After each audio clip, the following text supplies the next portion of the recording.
Did you feel that this week? That moment where your feed just breaks. Wild claims, huge numbers, documents that look real, and somehow none of it adds up. And look, here's the thing. That feeling of overload, that's not random. It's actually being engineered.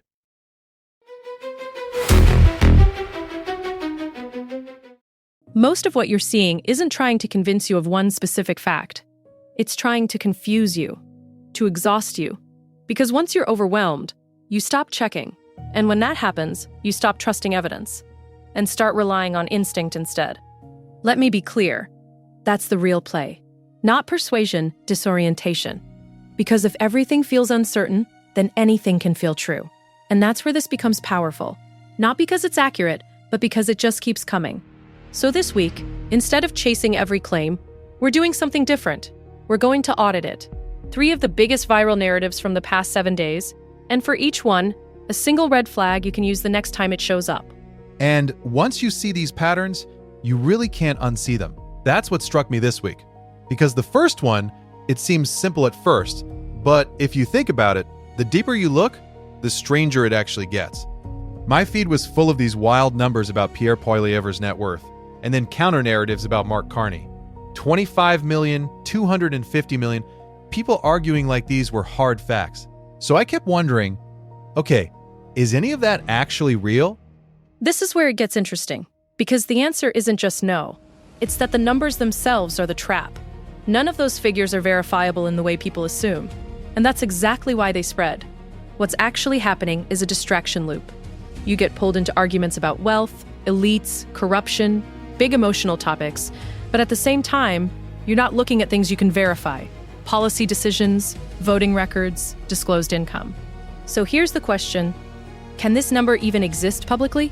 Because in Canada, MPs don't publish their full net worth. That data simply isn't available, which means those precise figures, they're coming from somewhere else.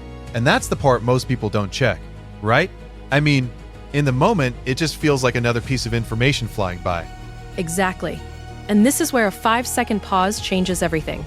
You click the source, check the site. And once you start doing that, you begin to see the same pattern over and over again. Look for an about page. If it's vague or generic, that's your first signal. Then check for real-world details, editors, addresses, anything that signals accountability. If that's missing, you're probably not looking at a real news source. And this is the part people miss. Scroll through their other headlines. If everything is built around shock, like rich lists, scandals, celebrity drama, you're not looking at journalism.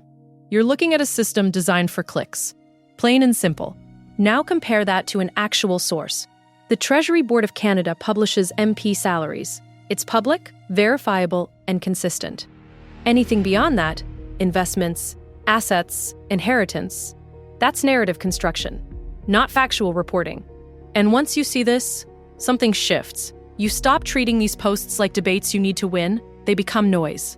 And when that happens, you're taking back control of your attention. Okay, but here's where it shifts for me. Numbers are one thing, but what happens when the claim looks official? Because that's where I saw something this week that made me stop. There was a document being shared everywhere, a memo. It had logos, formatting, formal language. It claimed there was a plan to influence votes in federal prisons. And a lot of people I know took it seriously. And this is where things escalate. Because now we're not just talking about distraction. We're talking about fear. And more importantly, undermining trust in the system itself. Because if people believe it's rigged, they disengage. But here's the problem. That document wasn't just misleading. It was fabricated. Completely. And yet it worked. Because it looked real at a glance. So what gave it away? Because visually, it seemed convincing. It was the small details. And stay with me here. This is where it breaks down. The font was Calibri. That might sound minor, but official Canadian documents typically use Times New Roman or Arial. But it goes deeper than that. Real government documents follow strict structures, document numbers, classification labels, approval signatures, verifiable contacts. This one had none of that. Just surface-level credibility without substance. So here's what you do. Don't analyze the claim first. Compare the format. Pull up a real document from the same agency, put them side by side. The mismatch shows up almost immediately. And once you do that, the emotional impact fades. What felt alarming at first starts to look sloppy. And that's when you realize how much of this depends on you reacting before you think. And then there was the video. And this one felt different again, because now you're not just reading, you're watching. And that changes how real it feels. It was a clip of Elon Musk, supposedly on a podcast, talking about Mark Carney and some kind of hidden files. The production quality was high. It looked real enough that you had to stop and question it. Yeah, and this is where it gets deeper. Because now we're moving into AI-generated content and deepfakes. And in a lot of cases, these aren't even about politics anymore. They're about clicks, engagement, sometimes scams. So the red flag here isn't just what you see. It's what's missing. And the question becomes, where did this actually come from? So if there's no original source, no full interview, no official upload, that's your first clue? Exactly. Real content exists in context. There's a full episode, a network, a verified channel. If you can't trace it back to that, it doesn't exist the way it's being presented. And then there are the subtle tells.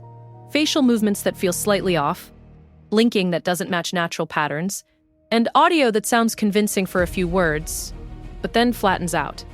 And once you start noticing that, your entire approach shifts. You stop reacting to what's being said and start investigating where it came from. And that shift, that's what protects you. So if you zoom out for a second, the pattern becomes clear.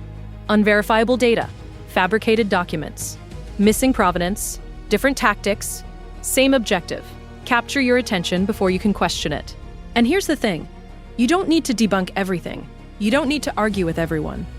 That's not the goal. You just need to pause, even briefly, long enough to ask one question. Can this be verified? Is this source legitimate? Where did this actually originate? Because that pause, that interruption, that's what breaks the cycle. That's how you step outside the noise instead of getting pulled into it. And if this helped you see what's really happening beneath the surface, take a moment to subscribe. Because next Sunday, we're breaking down 3 more tactics that are already gaining traction. And one of them is going to catch a lot of people off guard. Think about that. Stay skeptical. If you want more facts and less fear, hit subscribe. Check out the next breakdown wherever you're listening or watching. Stay sane, Canada.